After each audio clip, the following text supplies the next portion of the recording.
This channel does not promote any violent, harmful, or illegal activities. All content provided by this channel is meant for an educational purpose only. যদি MDH kitchen king কিচেনে থাকি তো আমরা যা ইচ্ছে তৈরি করতে পারি। বেগুনের ভর্তা, আলু কপি, ভিন্ডি মশলা, আরো অনেক কিছু। এবার একটু রাজ্যের দিকে নজর রাখা যাক, বিশেষ করে বীরভূমের দিকে, কারণ বাসি কারার পর প্রথম কোর কমিটির বৈঠকে কেষ্টমণ্ডল। বীরভূমে কোর কমিটিতেই আস্থা রেখেছে তৃণমূল এবং তৃণমূল নেতৃত্ব বীরভূমে কোনো রকম জেলা সভাপতির পদই রাখেনি। মূলত 9 সদস্যের কমিটিতে অনুব্রত ছাড়াও কাজল, আশিস, বিকাশরা রয়েছে। জেলা সভাপতি পদ যাওয়ার পর বৈঠকে যোগ অনুব্রত রাজ, তার বডি ল্যাঙ্গুয়েজ এবং সেই বৈঠক সম্পর্কে আপডেট দেবেন আমার সহকর্মী হিমাদ্রি আমার সঙ্গে রয়েছে, তার সঙ্গে কথা বলবো। তবে এখনো পর্যন্ত যা আপডেট রয়েছে এই কমিটির কোর কমিটির বৈঠকে শতাব্দীরা এবং চন্দ্রনাথ সিনহা তারা উপস্থিত নেই।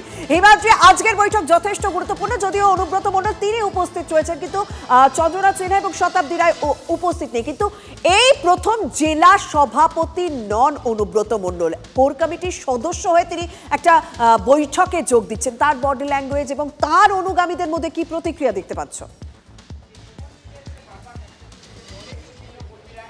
হ্যাঁ দেখো, সকাল থেকে কিন্তু নজর ছিল আজকের এই যে বৈঠক, কারণ অনুব্রত মণ্ডলের যে জেলা সভাপতির পদ সেটা চলে যাওয়ার পর এই প্রথমবার কিন্তু তৃণমূল কংগ্রেসের কোর কমিটির বৈঠক হলো বীরভূম জেলাতে, এবং সেই কোর কমিটির বৈঠকে একাধিক বিষয় কিন্তু সিদ্ধান্ত নেওয়া হয়েছে। এবং তাৎপর্যপূর্ণভাবে দেখা গেল যে অনুব্রত মণ্ডল দিন কয়েক আগেই যেটা ঘোষণা করেছিলেন যে জেলাতে সবথেকে বড় প্রায় 1.5 লক্ষ করে লোক নিয়ে একটা মিছিল হবে সিউড়ি, রামপুরহাট এবং বোলপুর শহরে, সেটাতেই কিন্তু শিলমোহর দেওয়া হয়েছে কোর কমিটি যে বৈঠক সেখানে। অপরদিকে কাজল শেখ তিনি বারবার বলতেন যে জেলাতে কোর কমিটির বৈঠক ডাকা হচ্ছে না, যখনই ডাকা হচ্ছে জেলা কমিটির বৈঠক, সেটাতেও কিন্তু শিলমোহর দেওয়া হয়েছে। এবং তারপর সিদ্ধান্ত হয়েছে যে এবার থেকে কোর কমিটির বৈঠক ডাকা হবে, সেটাও আবার মাসে 3 বার করে। এর পরবর্তী ক্ষেত্রে কবে বৈঠক রয়েছে সেটাও আজকে স্থির হয়ে গেছে। এর পরবর্তী ক্ষেত্রে 14ই জুন বীরভূমের সিউড়িতে কোর কমিটির বৈঠক রয়েছে, তারপর রামপুরহাট, পরবর্তী ক্ষেত্রে আবার বোলপুর। এবং কাজল শেখের মুখে শোনা গেল যে একতার বাণী, একসাথে থাকার কথা শোনা গেল। কাজল শেখ বারবার বললেন যে আমরা একসাথে থাকবো, কোনো দ্বন্দ্ব নয়। 2026 সালে যে বিধানসভা নির্বাচন, সেই নির্বাচনের 11টা যে সিট, সেই 11টা সিটই মমতা ব্যানার্জিকে তুলে দেবো। এবং মমতা ব্যানার্জি তুমি যে কথাটা বলছো, হ্যাঁ, কাজল শেখের মুখে বারবার একতার বক্তব্য শোনা গিয়েছে, একতার বাণী শোনা গিয়েছে, কিন্তু এক একটা ঘটনা বারবার যেন এই বীরভূমের তৃণমূলের অন্দরে যে কোথাও একটা গোষ্ঠী দ্বন্দ্ব রয়েছে সেটা বারবার প্রকাশ্যে এসেছে। এবং তারপরেই হয়তো এই ধরনের সিদ্ধান্ত অন্তত রাজনীতিবিদরা সেরকমই মনে করছেন, রাজনৈতিক বিশেষজ্ঞরা। তবে আজকের বৈঠকে আমি জানতে চাইবো যে অনুব্রত মণ্ডলের ভূমিকা ঠিক কিরকম ছিল? দেখো, অনুব্রত মণ্ডল জেলা সভাপতি, তিনি আজকের বৈঠকে জেলা সভাপতি হিসাবে ছিলেন না, শুধুমাত্র কোর কমিটির একজন সদস্য হিসাবে উপস্থিত ছিলেন। তবে অনুব্রত মণ্ডলের যে বসার যে আসন, সেই আসনেই তিনি বসেছিলেন। এবং অনুব্রত মণ্ডল বৈঠক শেষে যখন বেরিয়ে যাচ্ছিলেন তখন তিনি বলেছেন যে বৈঠক হয়েছে, সব ঠিকঠাক হয়েছে এবং একসাথে চলার কথা তিনিও বলেছেন। এবং সাংবাদিকদের সাথে সেইভাবে তিনি সাক্ষাৎকার না দিলেও তিনি বলেছেন যে একসাথে চলার কথা, এমনটাই কিন্তু অনুব্রত মণ্ডল বলেছেন। এবং কাজল শেখ তিনিও বলছেন একসাথে থাকার কথা। অর্থাৎ বারবার যে গোষ্ঠী দ্বন্দ্বের কথা একটা উঠে আসছিল কাজল কেষ্ট বীরভূম জেলার ক্ষেত্রে, সেটাতে কোথাও রাশ টেনেছে দলনেত্রী। একদম সেই রাশটাই টানা হয়েছে, কারণ সামনে তো 26-এ নির্বাচন রয়েছে, সেই কারণে প্রত্যেক পক্ষকেই নজর রাখতে হচ্ছে, কারণ বীরভূমের প্রত্যেকটা আসনে এই মুহূর্তে দাঁড়িয়ে ভীষণ গুরুত্বপূর্ণ। তাই প্রত্যেক নেতৃত্ব, মানে তৃণমূলের উচ্চ নেতৃত্বদের মধ্যে যারা রয়েছেন তাদের প্রত্যেকের মুখেই একতার বাণী, একসঙ্গে চলার কথা বলা হচ্ছে। তবে ঘটনাক্রমের দিকে প্রত্যেকেরই নজর থাকবে। আপাতত তোমাকে ধন্যবাদ হিমাদ্রি। এবার নজর একটু তমলুকের দিকে। একটি সমবায় ভোটে তৃণমূল বিজেপি 2 প্রার্থীর অনুগামীদের মধ্যে তুমুল ধস্তাধস্তি এবং উত্তেজনা। ধুন্ধুমার পরিস্থিতি ঘটনাস্থলে তমলুক থানা পুলিশ। দেখুন, এটা সমবায় নির্বাচনে তৃণমূল এবং বিজেপির 2 প্রার্থীর মধ্যে কিরকম ধস্তাধস্তির ছবি দেখুন।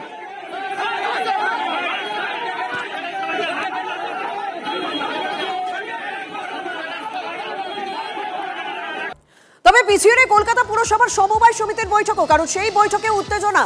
ধাক্কা দিয়ে নির্বাচনী কেন্দ্র থেকে বের করে দেওয়া হলো বাম মনোনীত প্রার্থীদের। অভিযোগ শাসক শিবিরের বিরুদ্ধে। অভ্যন্তরে যে কর্মচারীরা এই সোসাইটির সদস্য, ভোটটা হচ্ছে তাদের, সেই সোসাইটি কারা পরিচালনা করবে সেই পরিচালনার ভোট। সেই ভোটটাকে তৃণমূল নিয়ে নিল। এটা তৃণমূল ভার্সেস কর্পোরেশনে তৃণমূল বিরোধী, বিজেপি বিরোধী অংশের ভোট। তারা লড়াইটাকে নিয়ে গেল পাড়ার পঞ্চায়েত ভোটের মতো। পাড়ার কাউন্সিলর ভোটের মতো। বিগত দিন থেকে হওয়া থেকে আমরা মার খেয়েছি। এখানে যারা আমাদের মহিলা প্রতিনিধিরা আছে তারা পর্যন্ত 3 দিন ধরে নমিনেশন দিতে পারেনি, মার খেয়েছে, ধাক্কাধাক্কি খেয়েছে। আজকে ভোট দিতে এসে আপনারা নিজে দেখছেন, আমরা তো দূরের কথা, প্রেস মিডিয়াকে ঢুকতে দিচ্ছে না, মানুষের সঙ্গে কথা বলতে দিচ্ছে না। 100 দিনের রোজ এবং লোকাল গুন্ডাদের দিয়ে ঘিরে নিয়ে রীতিমতো অত্যাচার করে সকালবেলা থেকে একটা ভোট দিতে দেয়নি। 19-এর আগে পর্যন্ত ওরা ছিল, ওরা সব কিছু করেছে, সব কিছু করতো, যা কিছু করতো, কোনো আমাদের কোনো রকম বলতে দিত না, কিছু করতো না, আমাদের পারতো না। অডিটও করেনি, ওদের যে অডিট ছিল অডিটটা না করে ইনকমপ্লিট করে চলে গেছে। বাজে কথাবার্তা, মানে কোর্টে অনলাইন নমিনেশন দিয়েছে, কোর্ট হাইকোর্টে ডিভিশন বেঞ্চে কেস হয়েছে, মানতার সাহেবের ঘরে যা ডিসিশন দিয়েছে সেভাবে চলছি আমরা। শিক্ষকদের লাঠি পেটার পর এবার থানায় তলব করা হলো। বিকাশ ভবনে অবস্থানরত 5 শিক্ষককে ইতিমধ্যেই থানায় তলব করা হয়েছে। সোম এবং মঙ্গলবার বিধাননগর উত্তর থানায় হাজিরার নির্দেশ। হাজিরা না দিলে আরো কড়া ধারার হুঁশিয়ারি দেওয়া হয়েছে চিঠিতে। মার খেলাম আমরা, তা সত্ত্বেও কেন আমাদের ডাকছে পুলিশ, প্রশ্ন করছেন চাকরিহারারা। যেটা বলা হচ্ছে সরকারি সম্পত্তি নষ্ট এবং পাবলিক সার্ভেন্ট যারা ডিউটিতে ছিলেন তাদের থ্রেট করার জন্য কাউকে 19 তারিখ আগামীকাল ডেকে পাঠানো হয়েছে, আবার কাউকে 21 তারিখে 11টার সময় ডেকে পাঠানো হয়েছে বিধাননগর নর্থ পিএসে। তো এটা আবার বলা হয়েছে যদি কেউ ফেলিওর হয় অ্যাটেন্ড করতে তাহলে 35(6) এই আন্ডারে আবার রুজু করা হবে নতুন সেকশন।